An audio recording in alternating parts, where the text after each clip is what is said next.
Hi, my name is Jo Poland. I'm the manager of the Adult Literacy Rural Trust. The Rural Trust started because rural adults with literacy problems were not getting help. Prior to this job, I was running the Auckland Adult Literacy Centre, which is about as far away from rural as you can get. But the literacy problems that people have are similar whether they live in a rural place or in the city. The problem for rural adults is that they often have to travel great distances to get to a place that teaches literacy to adults. I'm lucky. I've written some notes. You may see my eyes moving around when I consult my notes about what I'm going to say next. I'm lucky I can do that. A lot of people can't. In fact, 1 in 10 people can't read properly and really struggle to write notes or to read other people's notes. Some people can't write their names or their addresses. So, what kind of person has literacy problems? The kind of person who isn't dumb but feels dumb. It's a big problem when you can't read and write. You're scared that other people will find out, and it's not so much because of the reading and writing, but because of the fear of judgment that other people will think you're dumb. I've had people who've come to me who've sat and written on a bit of paper for about 15 minutes to show me what kind of things they can write and what they can't write, where the problems lie. And when they pass the paper to me, the paper's shaking. That's how scary this is for a lot of people. They'll put off ringing us for a year after they get our phone number. They'll pull out a battered bit of cardboard and show it to me with the phone number on it and say, I've been carrying this around in my pocket for a year before I got the guts to ring you. So fear and shame cause a lot of people to not ask for help. So the people who become our students, they're brave, they feel dumb but they aren't dumb, and they often have very good memories, because if you can't write notes, what else can you do? You have to remember. So along with feeling dumb and having good memories, being brave, they don't have any confidence. It's very common that as people's literacy improves, their confidence goes up majorly.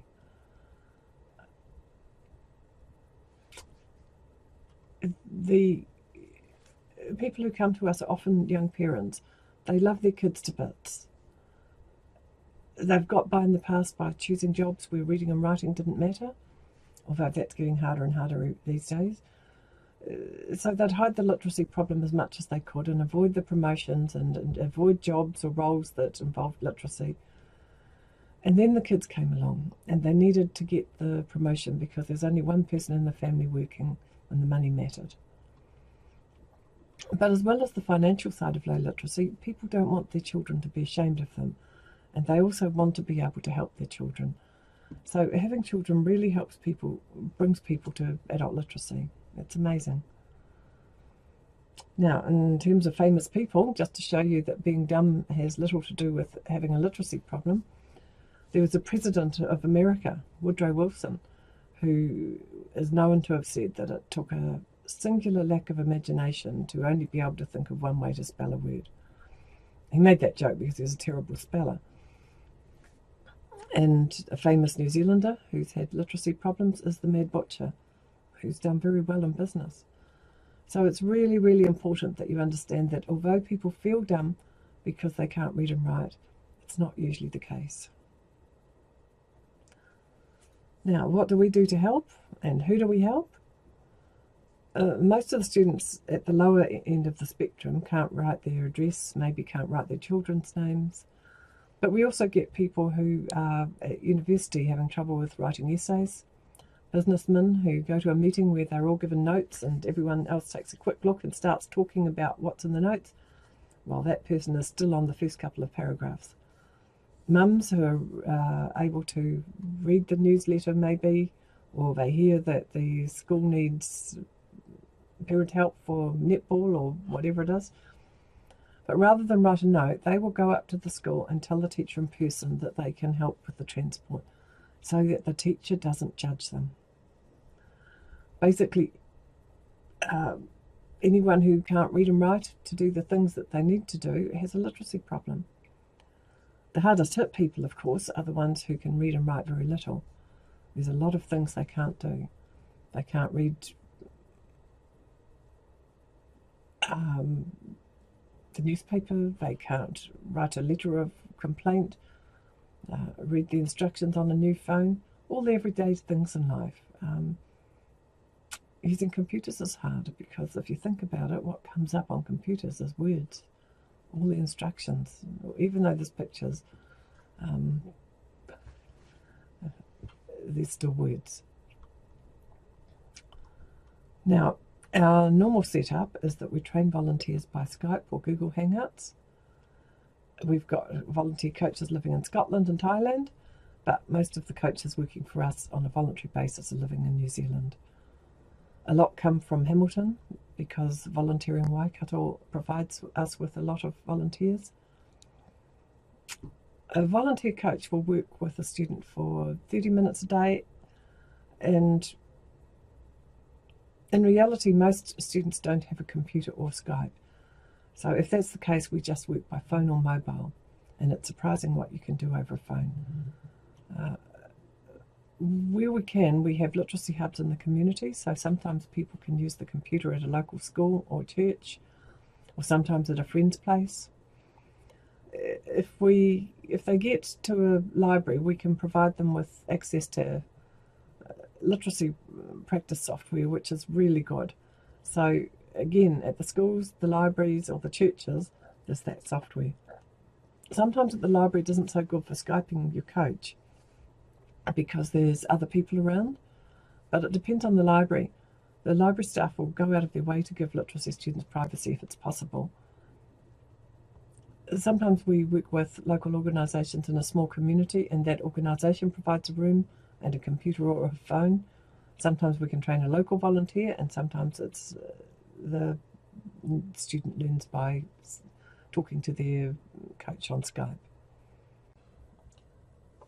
Now, here is a sample of student writing that I thought would interest you. You notice this was done by a young guy of about 18. In fact, it says, by an 18-year-old man told by his very strict father that he did not have permission to get a tattoo. He got Turk written on his shoulder. So look at all the doodles all around the outside. He was, he'd stop and he'd think and he'd doodle while he was thinking what to write next and how to spell a word. What it says, I'll read it to you, is tattoo. When I got my tattoo, I was very nervous because I asked a lot of people for ideas and everyone disagreed on it, especially my father. He told me if I ever got a tattoo, he would cut my arm off. But when I did get it, I said hi. I thought he was going to go nuts, but he didn't say much except that's not real. But when he finally understood, he told me off. So pretty awesome writing, isn't it? It's really good sounding out.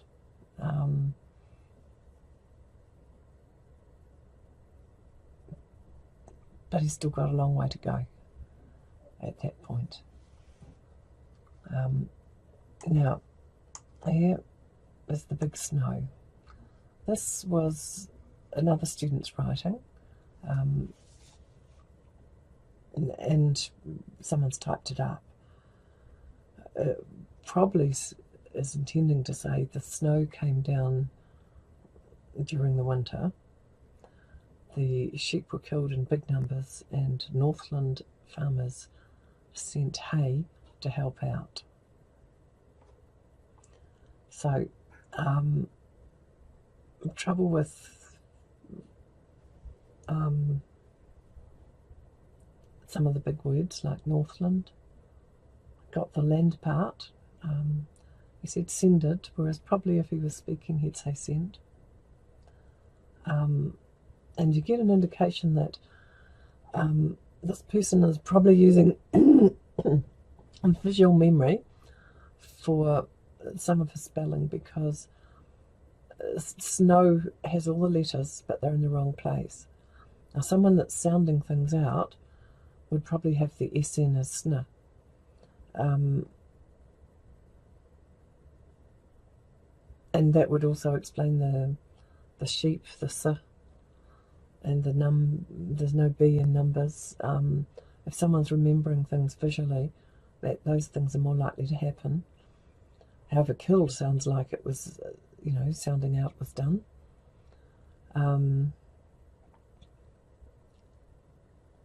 Looking at snow and sheep, the first thing I would want to be teaching this person is about where you get two letters together, like sn and sh. That's called consonant blends. Okay, so that's what the person wrote themselves. The next writing I'm going to show you is the same person's writing, except that they dictated it to their teacher, their tutor, and so they didn't have to worry about spelling. So this was the person's normal words, if they hadn't been limited by their spelling. The snowfall was so beautiful and white, but how destructive to the animals in the South Island this last winter. Enormous numbers died in drifts, so deep the farmers could not mount successful rescue on a large scale. North Island farmers were great and encouraged their mainland counterparts with messages of hope and practical help of hay bales by the truckload. This is the guy that couldn't spell hay, he spelled it H-E. So pretty amazing, isn't it? That and it sounds a lot like the news. That's probably where that person learned to talk like that, because it's really news talk kind of language. Enormous numbers died in drifts and mainland counterparts and things like that.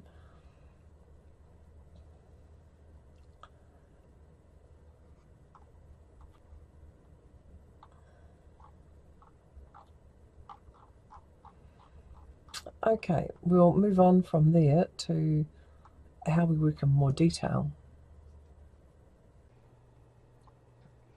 We work mostly by phone because most of our students don't have computers. First of all, when someone rings up, they're sent an assessment in 2 envelopes. One of the envelopes has a writing assessment and a privacy agreement in it, and the other one has a reading assessment, and that one has a cross on the back of it. They're not allowed to open that until they're talking to Wendy, our student coordinator. So they send the writing back by mail, and Wendy has to talk to them about how they found it at the same time as she does the reading assessment. Right, once they get to the tuition stage, usually the student does some writing and mails it back to the coach.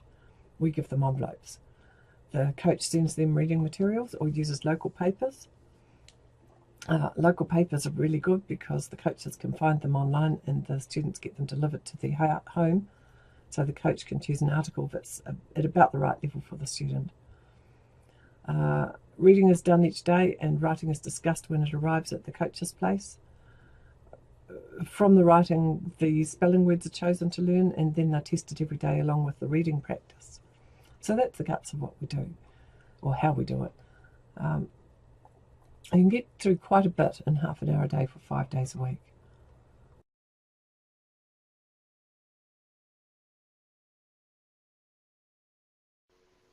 First of all, Jazz, I'd like to say thank you for doing this. Jazz was a student of ours 2 years ago and improved her reading level by the equivalent of 3 years at school in 3 months. So she did remarkably well.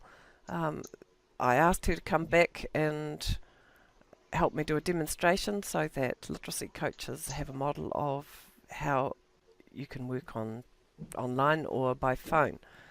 So Jazz, tell me a bit about your background. How did you end up being someone who has a literacy problem? Well, it started pretty much during high school. I fell back in classes. I didn't really communicate with the teachers a lot. I fell behind and pretty much stayed, my reading and writing struggled as well as everything else, and just went downhill from there. Left school early, and yeah, got pregnant, and yeah. You spent quite a bit of time going from school to school when you were young too, didn't you? Was that at primary Yes, yeah, school? yeah. That was more at primary school, but yeah, during high school, I felt that's when everything dropped. You Yeah. know. Yeah. So everything went backwards at high school level. Um, Yeah. so what made you ask me for help in the first place? More about because I was having a kid and that I wanted to be able to read and write and help him with his homework. Right. Yep. So being Yeah, pregnant made the difference. yeah, yeah. Um, and after the 3 months, how did you feel? You know, Good. yeah, Yeah, you helped. We did a lot in that time, you yeah. know. Well, one of my favourite memories is we were putting some software on near the end of that time, and we're putting some new software on the computer to try out. And I was sitting in front of it muttering, I'm not sure what you do here. And you read from the CD cover and told me. And I said, oh, never thought of reading the instructions. And you laughed and said, well, I read things now because I can. And that was a really cool moment, really. It's something that's now on our flyer because we Yeah, thought it was pretty, I thought it was pretty cool. Um, it's a good memory. yeah, it is. So from what you've said recently, you don't feel like you've kept that level, or you feel like you've still got a long way to go. So which one was Yeah, it? but I've got a long way to go. Right. So, I have improved a little, yeah, but yeah, not as much as I'd like to. yeah, Mm. cool. So, one of the things I've noticed in the past is that when people stop working with a tutor, they tend to not keep going with it, even though at the time you think, well, I've got the skills now, I can probably do it by myself. But Yeah, after a while, it kind of fades because you don't have that encouragement of the tutor there. yeah. Yeah. Okay. I was watching a video about someone in America who couldn't read and write just the other day. And this guy said he used to look at people that had education and he used to think, man, if I had your education, I could move mountains. Yeah. Um, if that were do you feel a bit like that sometimes? That, if you could read and write better, your life would be different? Yeah, a lot different.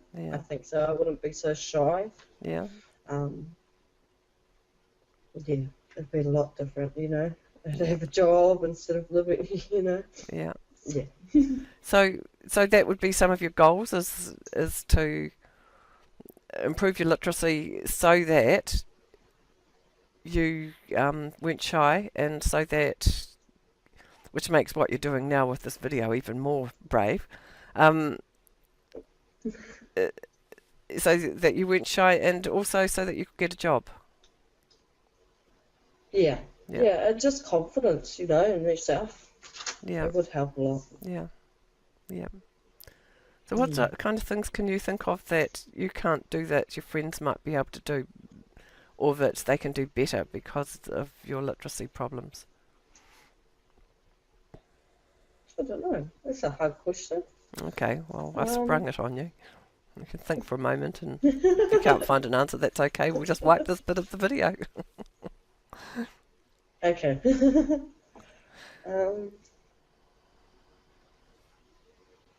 Can you repeat the question? Oh, no, that's a hard question. What kind of things do you see your friends doing that you hold back on or can't do because of literacy problems?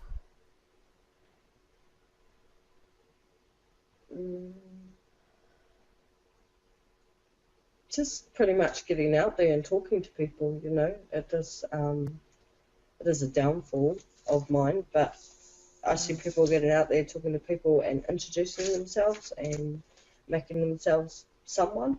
Yeah. You know, yeah.